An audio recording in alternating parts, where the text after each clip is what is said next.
ଦେଖନ୍ତୁ ଏଇଠି ଗୋଟେ ଖବର ଆସିଛି ଓଡ଼ିଶା ଭାସ୍କର ତରଫରୁ। ଚାଷୀଙ୍କ ପାଇଁ ଖୁସି ଖବର। 21ତମ କିସ୍ତି ପାଇଁ ଅପେକ୍ଷା ଶେଷ। ନଭେମ୍ବର 19 ତାରିଖରେ ପ୍ରତ୍ୟେକ ଚାଷୀଙ୍କ ଆକାଉଣ୍ଟକୁ ଯିବ ଟଙ୍କା। ତ କ'ଣ ରହିଛି ଖବରଟି, ଆସନ୍ତୁ ସମ୍ପୂର୍ଣ୍ଣ ଡିଟେଲ୍ସରେ ଜାଣିବା। ତ ଏହା ପୂର୍ବରୁ ଆମ ଚ୍ୟାନେଲ୍ ସହ ଯୋଡ଼ି ହୁଅନ୍ତୁ ଏମିତି ଭିଡ଼ିଓ ଦେଖିବା ପାଇଁ, ଏବଂ ଚ୍ୟାନେଲକୁ ସବସ୍କ୍ରାଇବ୍ କରି ନୋଟିଫିକେସନ୍ ବେଲ୍କୁ ଦବାଇକି ଅଲ୍ରେ ସିଲେକ୍ଟ କରିଦିଅନ୍ତୁ। ବିହାର ଏବଂ ଓଡ଼ିଶା ଉପନିର୍ବାଚନ ବିଧାନସଭା ନିର୍ବାଚନ ଫଳାଫଳ ଦିନ ପ୍ରଧାନମନ୍ତ୍ରୀ କିଷାନ ଯୋଜନାର 21ତମ କିସ୍ତି ପାଇଁ ଅପେକ୍ଷା ଶେଷ ହୋଇଛି। ନଭେମ୍ବର 19 ତାରିଖରେ ପ୍ରତ୍ୟେକ ଚାଷୀଙ୍କ ଆକାଉଣ୍ଟକୁ 2000 ଟଙ୍କା ସ୍ଥାନାନ୍ତର କରାଯିବ। ଏହି ସୂଚନା ପ୍ରଧାନମନ୍ତ୍ରୀ କିଷାନ ସମ୍ମାନ ନିଧି ଆକାଉଣ୍ଟରେ ପ୍ରଦାନ କରାଯିବ।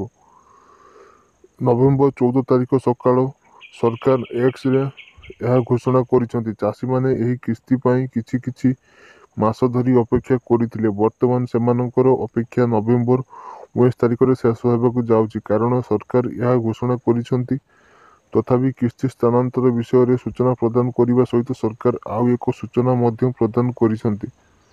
ଏହି ସୂଚନା ପଞ୍ଜୀକରଣ ସହିତ ଜଡ଼ିତ। ପ୍ରଧାନମନ୍ତ୍ରୀ କିଷାନ ଯୋଜନାର 21ତମ କିସ୍ତି ଉପରେ ବଡ଼ ଅପଡେଟ୍। ପ୍ରଧାନମନ୍ତ୍ରୀ କିଷାନ ସମ୍ମାନ ନିଧି ସରକାର ଏକ୍ସରେ ହ୍ୟାଣ୍ଡେଲରେ 21ତମ କିସ୍ତି କେବେ ଜାରି ହେବ ସେ ବିଷୟରେ ମଧ୍ୟ ସୂଚନା ଦିଆଯାଇଛି ଥିଲା। ପୋଷ୍ଟରେ ଲେଖାଯାଇଥିଲା, ପ୍ରଧାନମନ୍ତ୍ରୀ କିଷାନ 21ତମ କିସ୍ତି ସ୍ଥାନାନ୍ତର ତାରିଖ 19 ନଭେମ୍ବର 2025। ଦୟାକରି ଲିଙ୍କରେ କ୍ଲିକ୍ କରନ୍ତୁ ଏବଂ ପଞ୍ଜୀକରଣ କରନ୍ତୁ, ଏହା କହି ଶେଷ କରିଥିଲେ। ଆଶା କରିବି ଭିଡ଼ିଓଟି ଭଲ ଲାଗିଥିବ। ଭିଡ଼ିଓକୁ ଲାଇକ୍, ସେୟାର ଏଣ୍ଡ ସବସ୍କ୍ରାଇବ୍।